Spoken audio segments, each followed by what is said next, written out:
All right. Here we are, 8:01. Let me tip this a little bit. Okay. Thanks for, here, hold on. There we go. Thanks for accommodating us this evening to go a little bit early on this Sunday night, a spooky Sunday night. Did you light your candles? Are you sitting in the dark? Did you pour yourself a glass of courage? If so, cheers.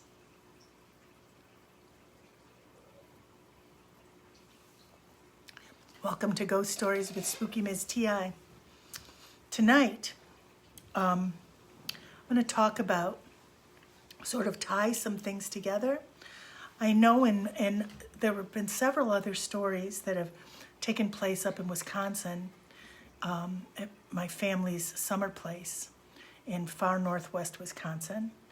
And tonight there's going to be another story from there that I kind of alluded to when I spoke about some of the others. I know I told you once about Evelyn, about the girl in the lake, and how her family had been lynched on the property. And if you have not heard that story and you go to my Ghost Stories with Spooky Miss T.I. YouTube channel, you can find that story there.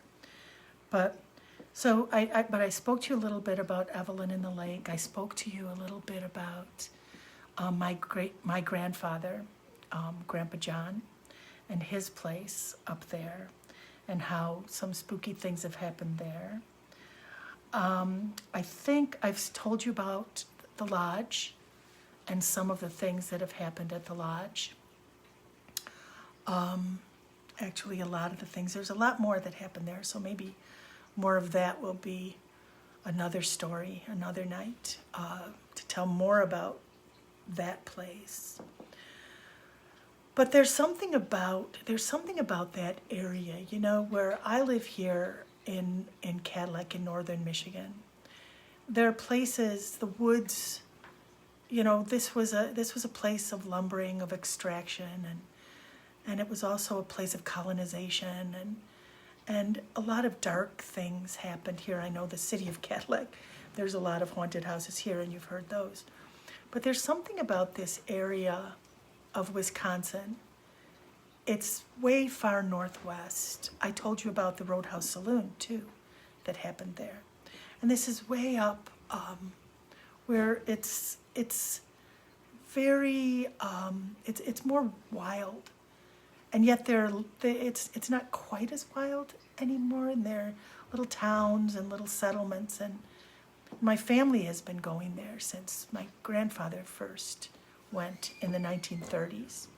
My mother spent her childhood every, I think in May, they would go up during the Depression.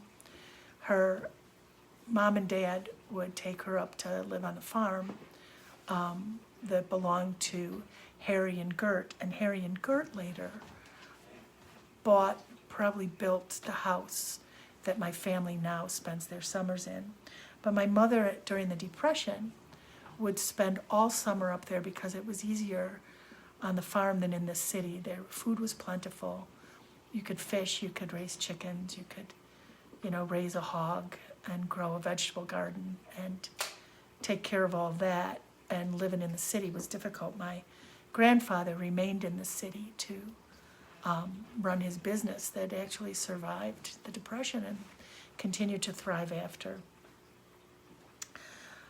But there's something about this place, and it's, you know, I talk about it as it's a place that has so many wonderful memories for me. It has so many memories of family. I feel my mother there this fall when I was there. My mother loved this place, and I could feel her all over it. Even when she was still alive and not able to go up there. I remember the first time that Ezra and the twins came up for Granny's camp one of the years, and my mother had a desk with a computer on it and a computer chair. And that was her spot. She would spend during the summer, you'd walk in and she would be in that chair at her computer. She was a writer and a gamer. And she was always in that computer chair. And we would walk in and greet her there. Well, the first time that the twins came up, I believe they were 3. And we were going to Granny's camp. So it was about Granny's camp. And we got in, we drove, it took like 12 hours to get there because you're driving with 3-year-olds. And they came running in, and little Loudon goes running right up to the swivel chair and calls out, "Granny, Granny," and he hits the chair and swings it around. He said, "Wait, where's Granny?" Like she had been there. And she was still alive, but she was suffering from dementia, and she wasn't able to come up north at that time. And I'm pretty sure that she was able to be there, despite her physical body not being able to be there.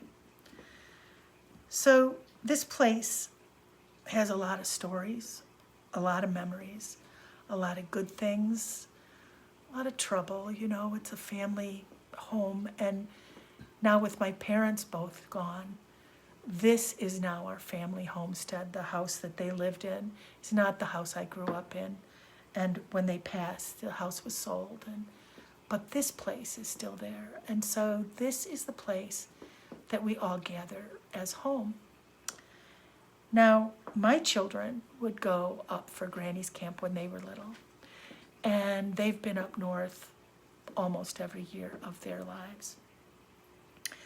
And there was a time when Ezra and Arra went there together when there was nobody else there. So I know I said that I wanted to go an hour early tonight to accommodate some guests. And those guests are Arra. And you heard some of Arra's stories. She talked about Venice, and she's talked about a few other experiences that she had. And you've also listened to Ezra. Ezra's the one who told the stories about the, strange things in the forest, and also his experience entering different dimensions. So they're both quite experienced in the spirit realm. And they shared an experience together up north that is pretty amazing, pretty profound. So what I'm going to do is I am going to slip over to a chair over here to the side and watch them, gaze at them like any mother gazes at her children, while they tell this story together. And I'll see you at the end of their story. So right now, let me reintroduce Arra Bella and Ezra, and I'm going to exit stage right.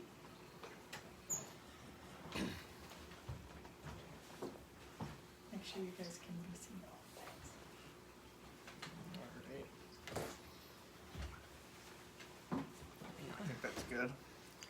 Got it? Is it set right? Hello, Yeah. Spooky Misty Eye fans. Hello. So where should we start? We start with the fact we were on a Yes. freedom ride. Yep. And Ezra and I, back in the day, pre-twins, Yep. adulting overload. Freedom days. Freedom days. Yeah. We used to take freedom rides. Yeah. And these freedom rides would essentially be, we would block off an amount of time. Yeah. We'd pick a general direction, not a destination, but a direction. We were like, oh, let's check this out. Maybe we'll go this. And we would just have a time that we were leaving and a time when we come back.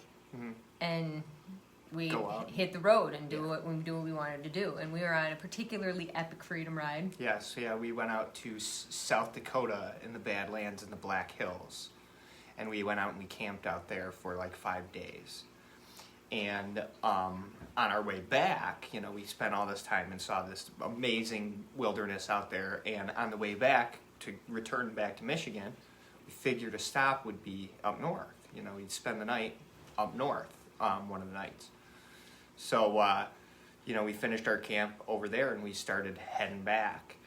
And we got pretty far. We were getting close to where we need to be, but we're looking at the clock. Like, we're traveling across Dakota, getting into Minnesota, and we're looking at the clock. We started to realize that if we were to go all the way to Granny's, it'd be dark when we got there, and we had never been there before when nobody had been there, so it was weird. It was strange. Granny had gone back to Chicago. Nobody was there. So we had driven a long way, but we were road warrioring it, and we weren't even 2 hours away. We were a little over an hour from Granny's, but it was early. It was about 9:30. Yeah. And we had been listening to Anything Ghost the whole way, and so we were already a little spooked out. And we were talking a bit about it. We're like, I don't know if I want to, then we're like, we got to turn all the lights on. Like, we're going to be driving up the dark driveway, and we just kind of freaked ourselves out. And I'm like, I'm stopping. Yep. And so we stopped in Hinckley, Minnesota, birthplace of Bob Dylan, or Robert Zimmerman, as he was known in those days. Mm-hmm. And we got a hotel for the night, and we figured we're like, we'll just stay at a hotel. Yeah. We'll get up, hit the road early, get on the road, get to Granny's house in the daylight, and we'll be good that way. Yeah. And so we did that, and we got a room. The next morning, we got up and we hit the road pretty early, 8:00 or whatever. Yeah. And we were literally only about an hour and like 15 minutes from Granny's. Totally blew $55. Yeah, on our peace of mind. Yeah, for no reason. And we headed to Granny's, and we realized part of the way that we were on County Line T. Yeah. And we sort of realized this when we saw the Dairyland Cemetery. Yes. Yeah. And we were driving, and we came up and we realized that we were at the lodge property. Yeah, and this is something this goes back a long ways from when we were growing up, and I don't know if Amma has mentioned these stories before, but Spooky Miss T.I. that is. Lodge stories? Yeah. Okay, told some of the lodge stories. You could tell a little bit. But us growing up, and like this was our first experience with this kind of world, because you could not deny it at this place, the lodge that is, and I'm not digressing into these stories, but as we started to pass where we were, we realized we're like, holy cow, we are on T, and probably the people that used to come up to the lodge from Minneapolis probably drove this same road dozens of times, over the years to come up to the lodge. And again, those are separate stories. We drove past the Red Road, and then we drove past Feely Road, and we were like, okay, this is weird that this is the route that we came on. It was a realization. That we all of a sudden were acutely aware of kind of a pattern. Yeah, and we'd never gone that way before. No, we'd never gone that way before. We had no reason to go that way before, What were those people doing coming from that direction? Well, we'll get into that another time. Yeah. But we made it to Granny's, and it was early still. It was not even 10 o'clock, just about 10 o'clock about. Yeah. And we were pulling into the drive, and it's so beautiful up there, and the air is so fresh, and it's like, and the birds are chirping, and as we're driving in the drive, which is a dirt driveway, we realized that like most of the time when we're up there and there's so many people there, all the coming and going changes the traffic structure of the driveway, and tire tracks, the sand moves. It's warm, right? Yeah. And it hadn't been like more than 2 weeks since somebody had been there. Yeah. But already, as we pulled up the drive, like all the grass was standing up in the dirt road, and it was like very quickly the place was being reclaimed by the natural environment, and it struck me because it felt deserted. Yes. Because I wouldn't and leading up to that, the least people we'd ever been there with was like 5 other people. Yeah. Where it was never like one and another person. It was always like there was always people there. You always roll in, and the first thing you do is see whose car is there, and there's always just a smattering of cars. And so to roll in and just have everything pulled out of the lake. The lake is still, there's no sounds. But what struck me and both of us was that it just looked like nobody had been there in like the whole season. Yeah.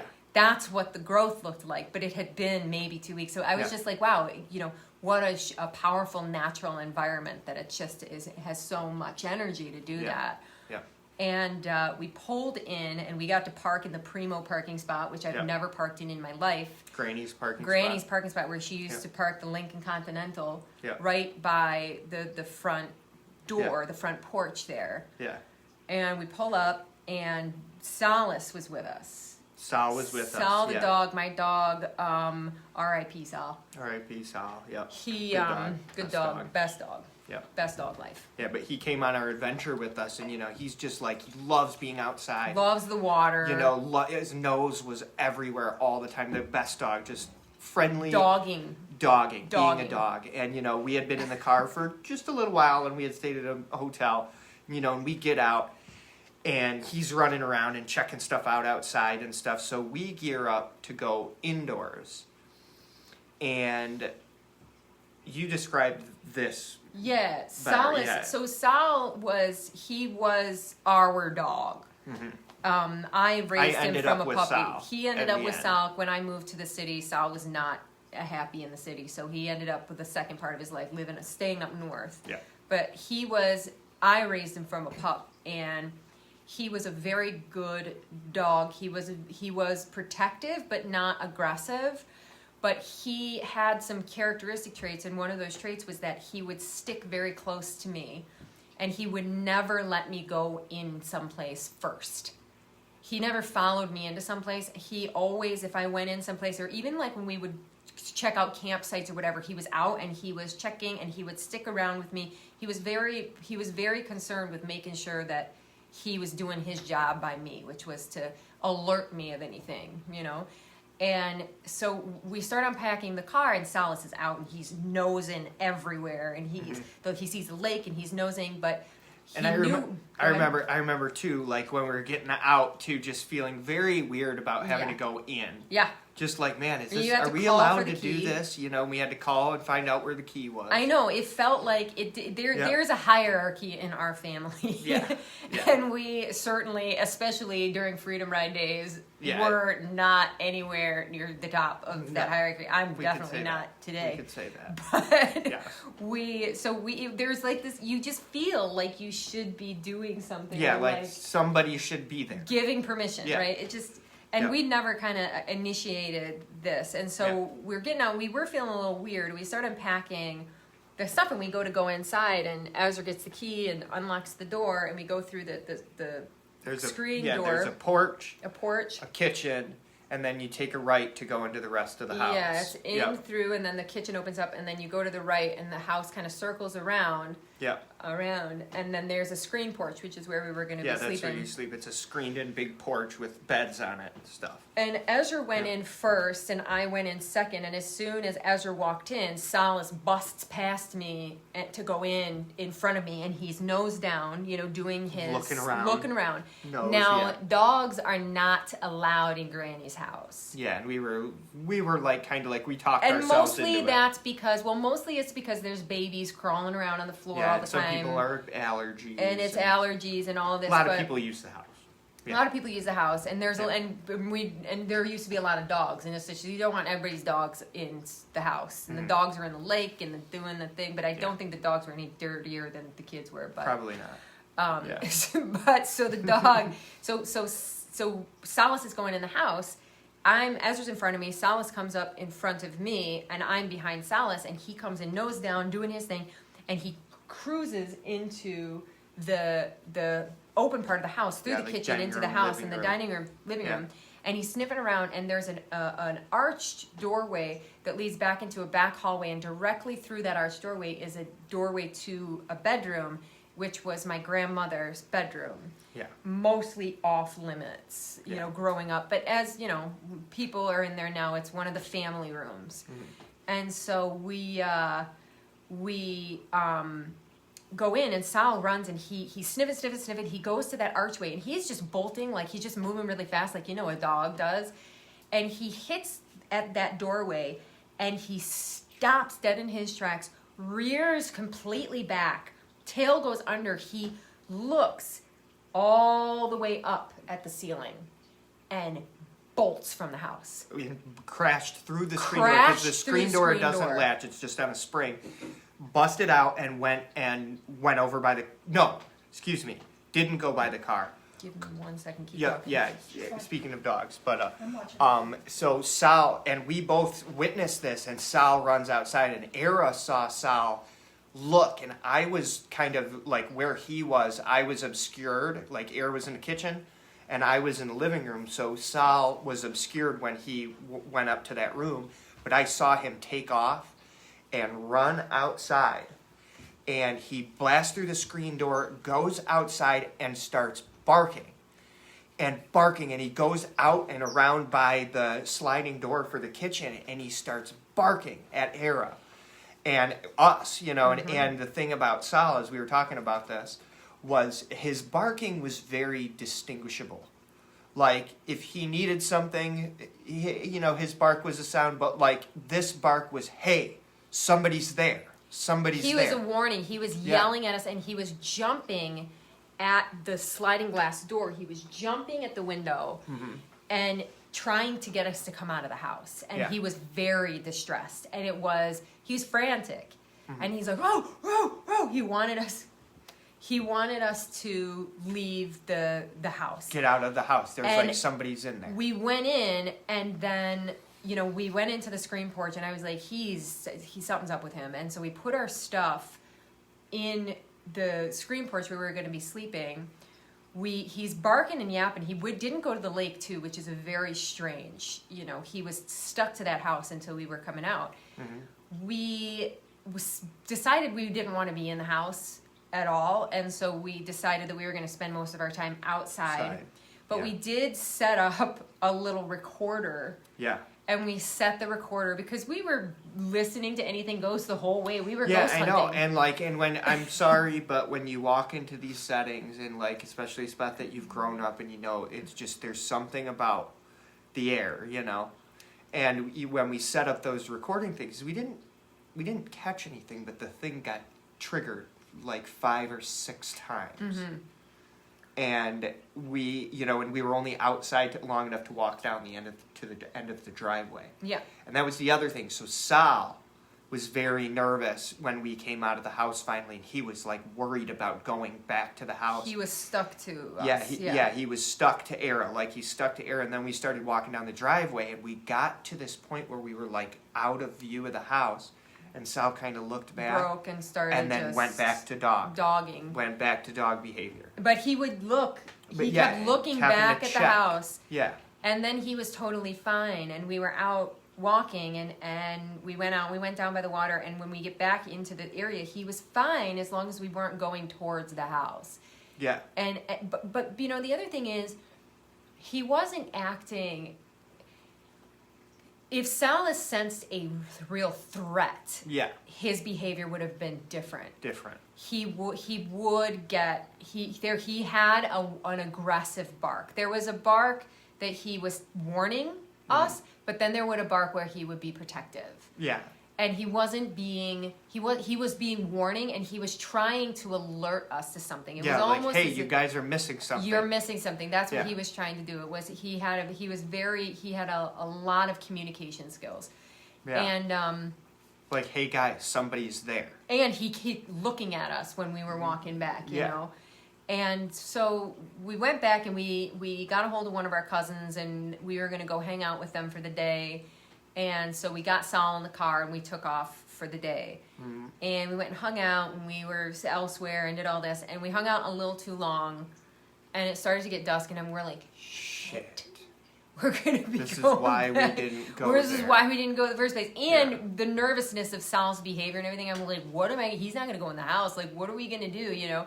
So we get back, and we had been throwing him back all day. Yeah. And so that helps. Yes. And it helps you sleep. It helps you sleep. Yeah. And not listen to things. Yeah.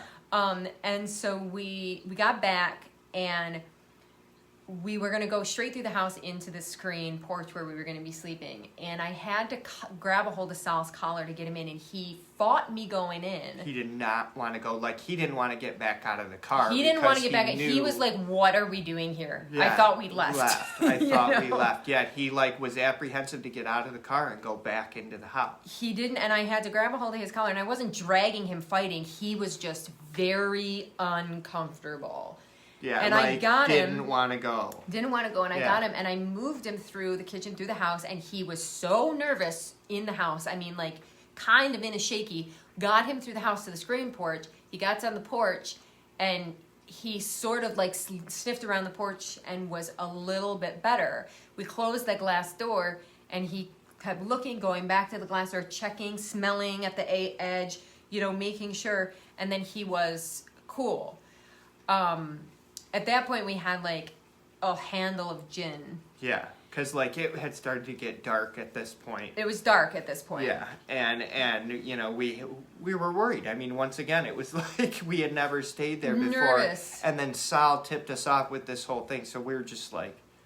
And mind you, nervous. again, Yeah. just to reiterate, not the feeling of being scared or spooked or in danger of any kind. And in fact, I'm sure many people who are familiar with the place when they're on their own are familiar enough with the energy there that it's not, when you're familiar with it, it's not scary.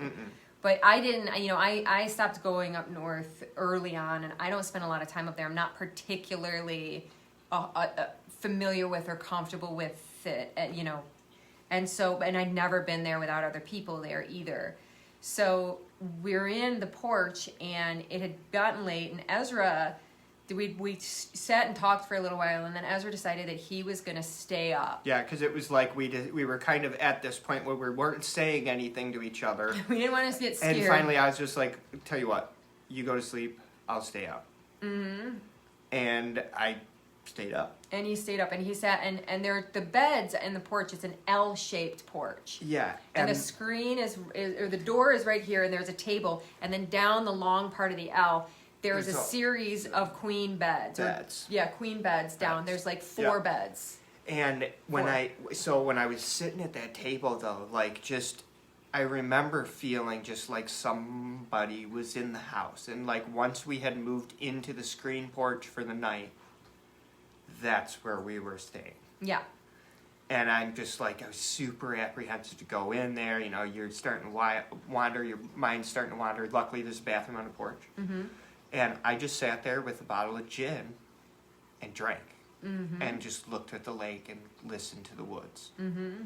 And Arra fell asleep. And I went to go to bed, and I was sleeping on the second bed in. So the bed that was right next to the table was where Ezra was going to sleep, and there was a bed more down the hall. Yeah, the second one in, and I was going to sleep there. And I made a bed for Sal next to me on the floor, and Solace, he wouldn't go to sleep without my hand, so I would always have to go to sleep with my hand on the edge of the bed, and he would put his chin on my hand like this until he started getting tired, and then he'd kind of slide down onto the floor onto his blanket. So as I'm going to sleep, I'm laying there, and I have my hand off, and Solace, and I fell asleep before Solace did, and his head is on my hand, and he's just kind of leaning on the bed, standing up, or sitting up. And I fell asleep with Solace, and I was looking, my back was to the far end of the porch, and I was looking at Ezra sitting at the table under the light. And I just fell asleep, and I don't know how long I was asleep, but I woke up, and I still had my back in the same direction, and it was definitely the middle of the night or early morning before the sun. Yeah, and I had stayed up probably, I don't know, a couple of hours after Arra went to sleep.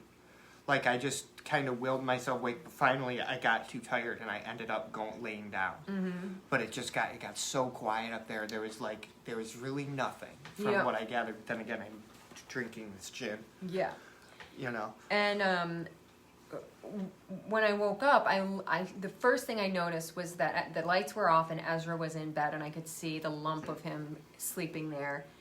And the next thing I noticed was Solace was sitting in the hallway at the foot of all of the beds, like the foot of all of the beds going down, and there's like the bed here and the bed here, the bed here, and the foot of the bed has this opening. And he is at the foot of my bed in the opening, looking towards the far end of the porch. And he is highly agitated. He is whining and puffing, but he's standing also, and it wasn't as if he wasn't necessarily trying to get my attention. He was fixated on something at the end of the hall that he was trying to keep back. And he was really upset. And I woke up and I sort of sat kind of up, and I had the covers over my head this way, and my back, is to where he's facing. And I sort of sat up, and as soon as I sat up, he noticed me. And when he noticed that I was awake, his agitation changed, and he got very agitated when he noticed that I was awake, and he started, and he was really upset. And I looked towards, and I didn't want to look where he was looking. And I kind of kept the blanket up, but I looked towards where he was fixated, and all I could see, and it wasn't a shape of a human, but it was the shape that a human could fit into. It was kind of like a arch, almost like a pillar, and it was about 5 feet tall, and it was all the way at the end of the hall, the porch, and it was a solid form, is what it looked like. Yeah, right. It took up space. It was darker than the night. It was dark enough that I assumed it was a solid. And I pulled the blanket over and I said, Ezra. And Ezra, were you asleep? I was asleep, and when you said my name, I started to come to, and I heard Sal, and I heard you, and then I realized, I'm like, oh shit, I'm like, what? And I because I mean, a bear or a wolf, or, it could have been anything, And so I sit up quick, and I'm like, what's going on? And I look, and I see where Sal was facing, and I see Arra kind of hunched and looking over. Sorry, I'm out of the shot, but looking over in there, and Ezra, did you hear that? She said. And when I sat up, I saw Sal and I saw Arra, and then I saw the shape, and it just kind of deteriorated. It went away. It just went and disappeared. And but I'm I wasn't at the time, I'm relatively drunk, and I am looking at something. My eyes were coming to, so it wasn't this fear response of oh my God, what is that? I was just what is that? And she said, she didn't say anything that she had experienced. She was did you hear that? Mm-hmm. And I said, no. Was there an animal or something? And then what happened next? I can't remember. I said, I don't know. And at that point, when it sort of deteriorated, when you were up, Salas stopped being agitated and sat down on the floor and just and was he was stared. Exhausted. And he was it was exhausted, he was and tired. he wouldn't leave. He sort of looked back at me, and he's like, I'm just going to stay up.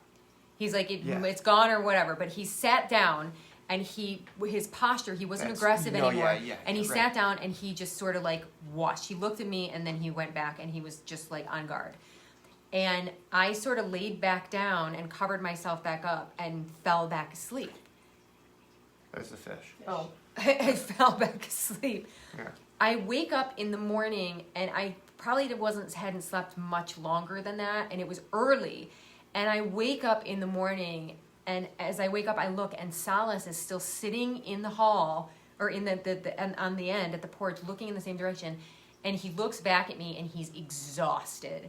He had been up all night, and he kind of looks at me, and he just sort of waddles over. Now that I was up, and now that the light had come, and he knew that I was up for the day, he sort of waddles over. I put my hand down, he lays his head, and he just collapses, and he passes out and sleeps, and starts to just sleep. And I get up, and I was weird. And these kinds of things, it's they hit you in a different place. It's not your response, if you were to see a burglar, would be totally different. It hits you in another kind of sense that you don't have the responses you think you have. It's almost disorienting, which is why when you hear stories about this, you hear people say there was something terrifying, but then I just fell asleep. You know what I mean? How did you fall asleep if there was something standing in the corner that your dog is screaming at?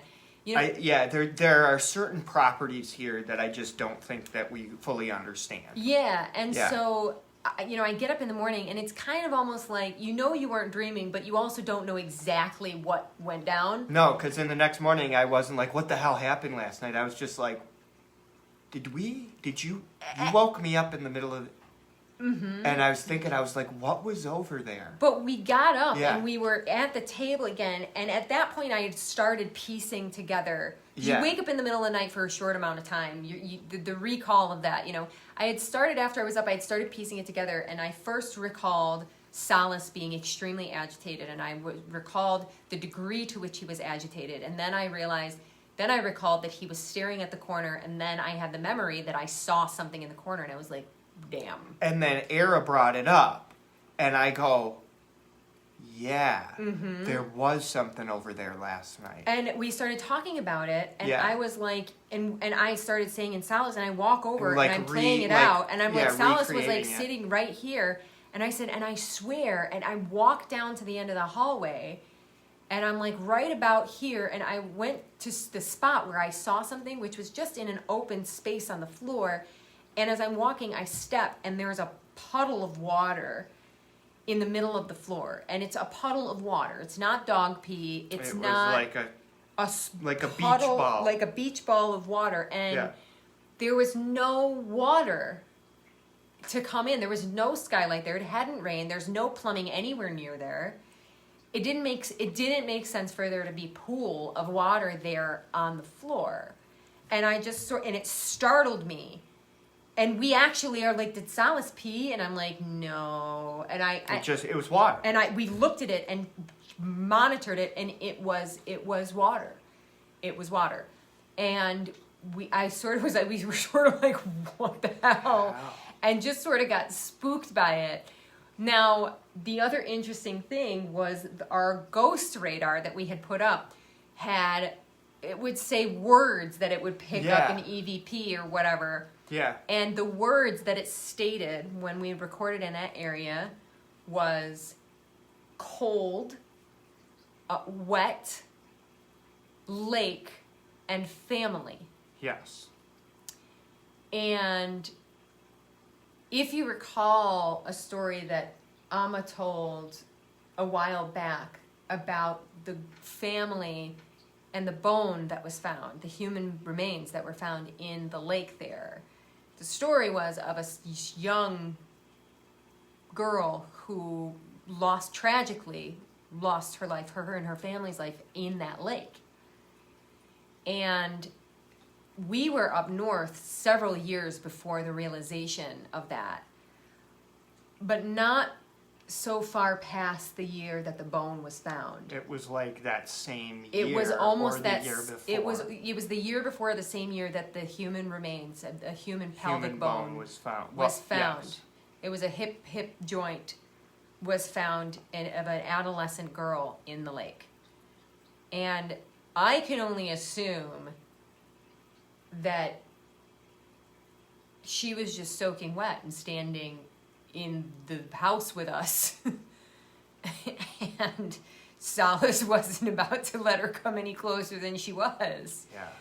And that's we packed up the next day and left And went home. Yeah. and went home. Yeah. And it was just like, of course that was going to happen to me and Arra. Of course. We were there. We always get this. Why by does the spooky ourselves. shit always Yeah, have to happen to us? And like we're there by ourselves. Some and- people's ghosts like do their dishes or something. I know. Why do we have to have this Exactly. spooky late girl? I know, and I went up there in the winter by myself, and it wasn't the same. I didn't go in the house. But Yeah. it was just like that end of the summer, when everybody was gone, and Yeah. yeah, Yeah, probably about the About the time it time that happened. happened. Yeah, yeah. back in time. Yeah, so that was that story. Mm-hmm. There you have it. There you have it. So I'm gonna come All right. chair behind you Oh, and join you guys. Yeah, are you gonna fit? No, I'm gonna just pull up behind. you got it. I'm gonna roll in behind. Is there a water cup on that table? No. That water bottle is full.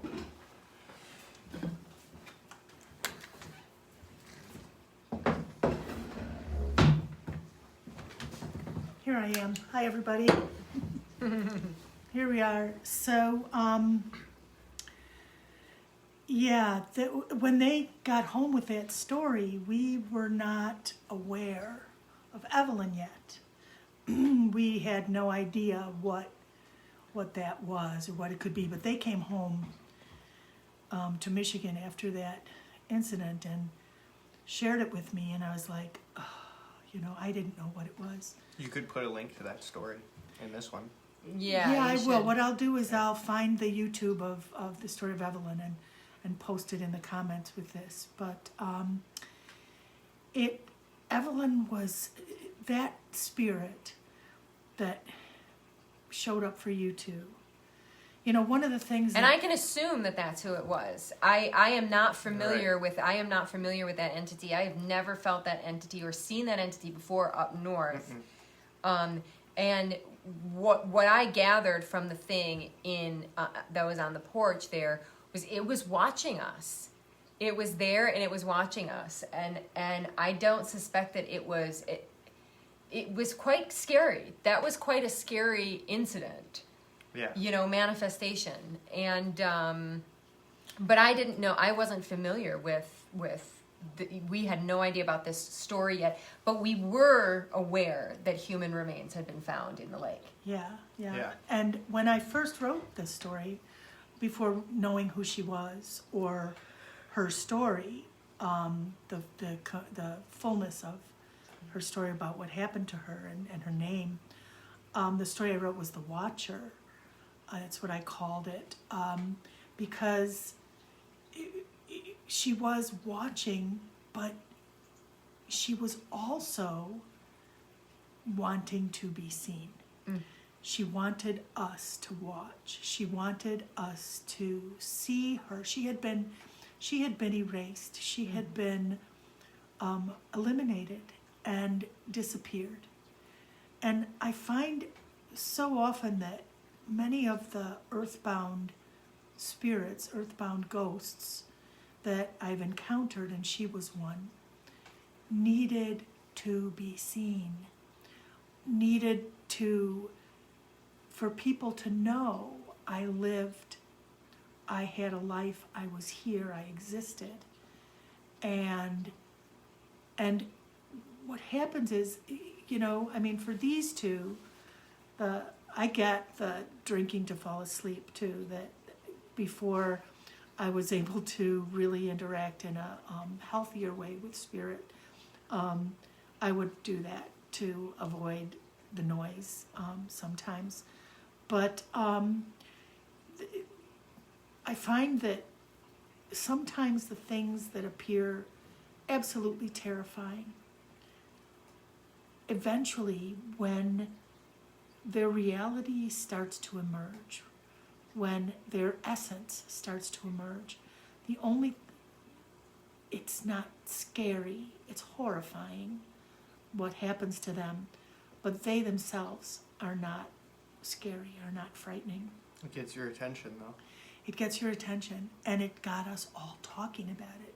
This was probably the first encounter with her in spirit.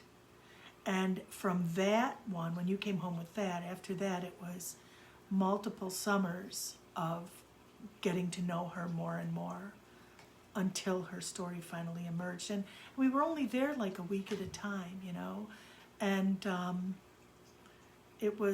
it's hard for a story to come out in little spurts like that. We also, I think, because there was another drowning that happened in the lake that we were all aware of. And I think that a lot of the stuff uncomfortable stuff and potentially paranormal stuff and just suspicion of things happening, I think a lot of us associated it with that drowning that we were aware of. Right. And I think That that was was in the the 70s. conversation that we had when we were driving home. We're like, It was Todd. Yeah, it was Todd. There was in the 70s. There was a young man. Todd's in the house. Down in the lake. Get Give off, me my Todd. glass over there. Get out of the house, Todd. Yeah. And so that's also something that often happens. You have a story that's already there, and then you have an entity that shows up, and so you immediately attribute it to that. And people make stories, you know, up to explain things. I mean, how many ghosts have you met that people are calling Bob or something? It's like, no. right, But people kind of make things up and kind of, and so try to familiarize them to make them more comfortable. yeah, with it. yeah. And so that was, and because there's parts of the lake that we were always a bit spooked by. And like where the campfire pit was, I remember us all being like weirded out to have our backs to the lake where the campfire pit was when we were teenagers. Which, as it turned out, was The where location the bone was found. was where the bone was found. And that was the location of the homestead, was just beyond where the old fire pit was, and probably where Evelyn met her end was So probably in a nutshell, right there. yeah, all of the spooks that we were having was actually really a ghost hanging out and lurking in the water watching us. Yeah. But watching, So if you're spooked by the water, there's probably a really good reason there's for probably a spooky spirit lurking in the water. Yep. Yeah. But the thing is that so often the things that terrify us are things that just really need our help. And I think that's one of the things with Evelyn. You know, when Arra talked about when they drove in and how nature reclaims the space really quickly. It had only been a couple of weeks since people had been there, and yet the grass had already begun to overtake the road, and the nature was reclaiming the space. I think also in those quiet times, not just nature reclaims the space, but spirit does as well. And when there is a lot of living human energy going on, it bounces off the walls, it disperses, and it makes it a lot, less. It makes it harder to see these things. And so when the place is quiet and the energy quiets down, nature begins to reclaim, and so does spirit. And I think that's one of the reasons why people who pursue ghosts for entertainment, which by the way is a pet peeve of mine, it would be like going to the cancer ward to watch patients suffer because, from what you could learn from it as voyeurism, yeah, don't just go quote unquote ghost hunting, please. But I've definitely done that. Yeah. But it's, those of us who can connect with spirit like this, and you guys, you're still young, and you were much younger when you did that. You were 10 years ago or more. Mm-hmm. It's hard to know what's going on, and through experience and through time, you can begin to discern what's happening around you a little bit better.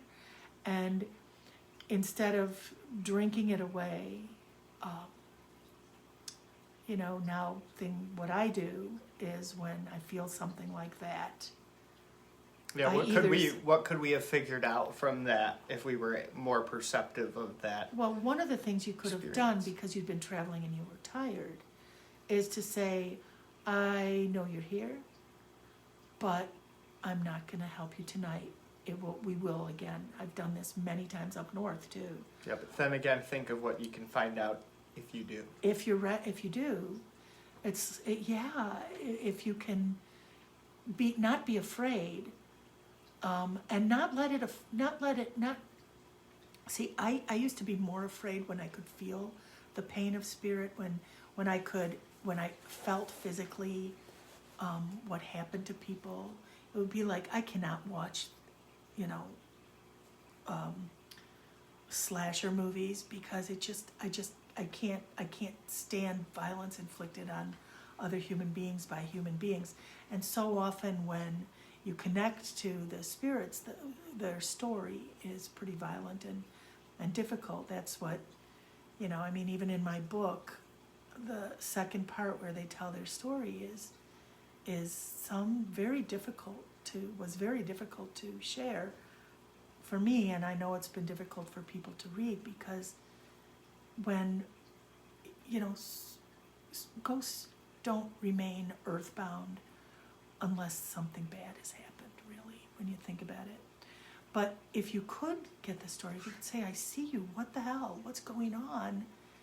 You would not have gotten much sleep that night because you probably would have gotten a picture of something pretty horrific and traumatic. Yeah, and I also was in that situation too. I think Solace's behavior was also a bit of a sign that It wasn't time. it wasn't time, and it also was not.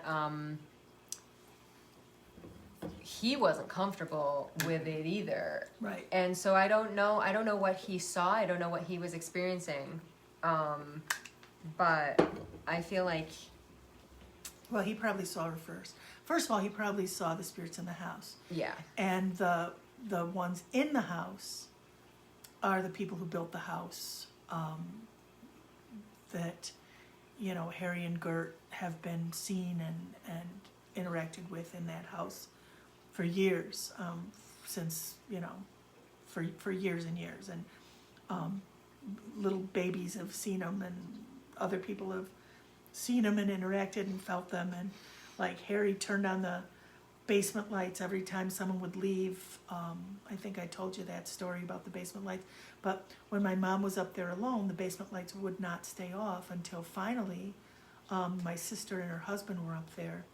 And her husband works in concrete, and he went down to turn off the lights, and he saw this huge crack in the foundation, and the whole house right over Granny's bedroom was about to slip into the forest, and it could have been a terrible, it would have taken the house out. So, and after they fixed the basement wall, the lights stopped going on. So he was probably seeing the builders of the house there and those people, and I'll bet he was also sensing that there was somebody who was really trying to be seen.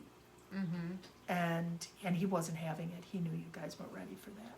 Mm-hmm. He wasn't having it. He just kept that off to the side. Good old Sal. R.I.P. Sal. Yeah. Yeah. So you don't always have to, say what's going on and let go speak. And I don't. I know I don't. I very often, it'd be exhausting. It'd be like, what it's like. I've talked to somebody else about this. Like when Spirit has something they need their story told, and they know that you are capable of seeing them and tell it. It would be like every person who walks down the street to open your door and say, yeah, come on in, I'll make you dinner. It's ridiculous to do that. And it's ridiculous to do that with ghosts or with spirits too. So I keep the door closed and don't let that stuff in unless I'm ready. And there have been very persistent energies that keep reaching out to me, and when that happens, I'll set up a time, plan a date, prepare myself, and then do that. But I don't just let it roll over me every single night. Is this like what them in Beetlejuice, where they have to get in line and they got to sign up? Yeah, I'm the one that they have to get in line for. Yeah, right. And you guys too, you're both very, very aware and tuned in to the interactions in between and through and around dimensions and time. And so you're going to have these encounters. You've had other encounters, and you'll continue to have those encounters, and you're both really way better equipped. More better. Yeah. So much more better. So much More better. More better. Amazingly more equipped to deal with that stuff than you were then. Especially during one of your freedom rides that involved large quantities of gin and etc. Freedom. And Large freedom. Large quantities of freedom. And gin. So that's our story for tonight. Thank you, Arra. Thanks for telling the story. Ezra, thank you. You're welcome. Appreciate you guys. I know yesterday when I asked, I was like, okay, I'm going to just ask. You don't yell at me, but you could just say no if you don't want to do this. because I know I can be extremely annoying to ask people to tell their stories, especially, it's my children. But what I'd also like to say is that there are some of you out there that have had some really powerful experiences. And like these guys, even tonight, last night when they were talking about this, and tonight said, this isn't enough of a story to fill in for one of your live streams. And look, it's already been about an hour. Mm-hmm. And it turns out that For the last, no, I'm joking. yeah, but it turns out that it is that it doesn't matter how long it is. If the story time is 30 minutes, that's okay too. But if you have something that has happened to you that is profound, that has been an experience that has maybe opened a doorway for you in your life, I figured out how to do this to distance. You don't have to be here in my living room to do this. What was it, last week or the week before? A couple of weeks ago when Courtney was on and Andrew, I think, we were able to do this live thing with a split screen and tell those stories. So if you have stories, please get a hold of me. Slide into Misty Eyes DM. Yes, go to my, is that what it's called? DM. And just say, and we'll talk and then do this. And it's, I know it's scary to tell this stuff in public, but It's not like being in public. no. We're just sitting here by ourselves. Yeah, and I can help you be more comfortable too. But because I do have more stories I can tell, and things are happening all the time. Not all the time, but things are happening frequently that I could keep going with this. But I think it's so much more interesting when we start sharing our other stories. And you don't have to be a master storyteller. You just have to, you just tell what happened to you, and we can talk about it and maybe get some insight on it. And I'm sure there are others who will have experienced that kind of thing as well. So get in touch with me if that's something you want to do. And again, thank you, both of you. Thank you to all of you. Stay well, be safe, be kind to your community, and be kind to yourself. Wear a mask, wash your hands, take vitamin D, and don't be afraid of getting vaccinated. Seriously, trust me on this one. There goes half your viewers. What's that? All right. Good night, everybody. Take care. Can one of you guys push that?